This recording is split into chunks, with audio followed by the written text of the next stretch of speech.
They didn't throw me out all at once. It happened in steps. My mother stopped leaving dinner for me when I came home late from school. My father stopped asking where I'd been. Conversations shortened, then disappeared. By the time I told them I was pregnant, there wasn't much left to break. The night I left, my bag was already half packed. That's what I remember most. Not shouting, not crying. Just the strange feeling that I had already been leaving for weeks. I was 15. For a long time after, everything narrowed into what could be managed. A place to stay for a few nights. A teacher who let me sit in the back and not answer questions. Forms filled out without guidance. Work taken wherever it was offered. The baby came, and with him, a kind of structure, not joy at first. Routine, feed, clean, sleep when possible. Learn quickly. I didn't think about my parents much. Not because I forgave them. Just because there wasn't space to. Years passed in layers. Small apartments. Better favors asked. More things handled alone. He grew. Quiet, observant. Not overly affectionate, but steady. He didn't ask much about my family. When he did, I answered simply. They're not around. That seemed enough for him. By the time he was in his 20s, our life had settled into something that didn't feel temporary anymore. Not perfect, but stable in a way I used to think belonged to other people. That's when they showed up, no warning. A knock at the door, mid-afternoon. I wasn't expecting anyone. I opened it, and for a moment, I didn't recognize them.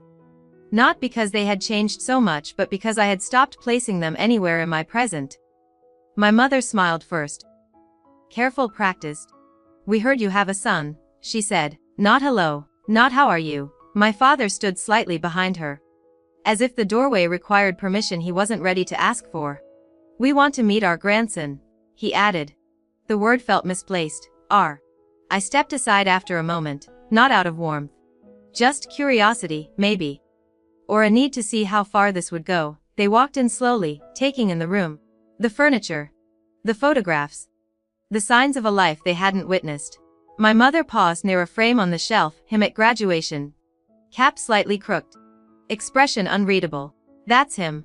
She asked. I nodded. He's done well. She said as if she had been tracking it. I didn't respond. There was a brief silence, not uncomfortable for me. Just unfamiliar for them. He's here? My father asked. I said. He works nearby. I didn't elaborate. They sat. I didn't offer tea. We stayed like that for a while. 3 people in a room that didn't belong to the version of us they remembered. Then the door opened. He walked in without noticing them at first. Setting his keys down, glancing toward the kitchen. Hey, he said to me, casual, as always. Then he saw them. He didn't look confused, just assessing. These are your grandparents, I said. The word felt more accurate than theirs had. He nodded once. No visible reaction beyond that. My mother stood up quickly. Relief passing over her face. There you are, she said, stepping forward slightly. We've been wanting to meet you. He didn't move toward her. Instead, he looked at me, not for permission. For context, I held his gaze for a second, then looked away. That was enough. He turned back to them. I have a meeting in 20 minutes, he said calmly.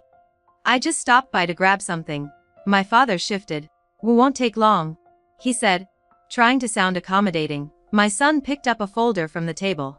I don't think that's necessary, he replied. No hostility. No raised voice. Just a boundary clearly placed. My mother's expression faltered. We're your family, she said. He paused then. Just enough to choose his words. I think that's something you had more say in earlier, he said. Silence followed. Not sharp. Just final in a way they hadn't expected. He turned to me briefly. I'll be back later, he said. I nodded. Then he left. The door closed softly behind him. My parents remained standing.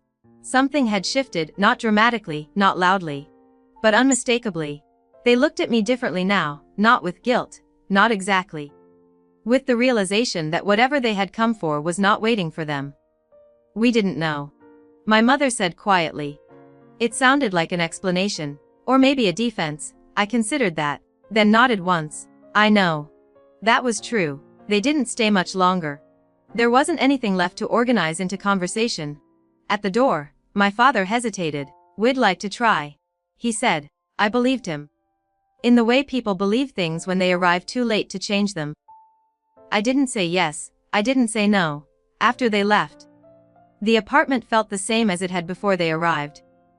That surprised me more than anything. When my son came back that evening, he didn't bring them up immediately.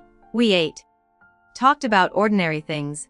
Later, he asked, "Are they going to come back?" I thought about it. "Maybe," I said. He nodded. That seemed enough for him.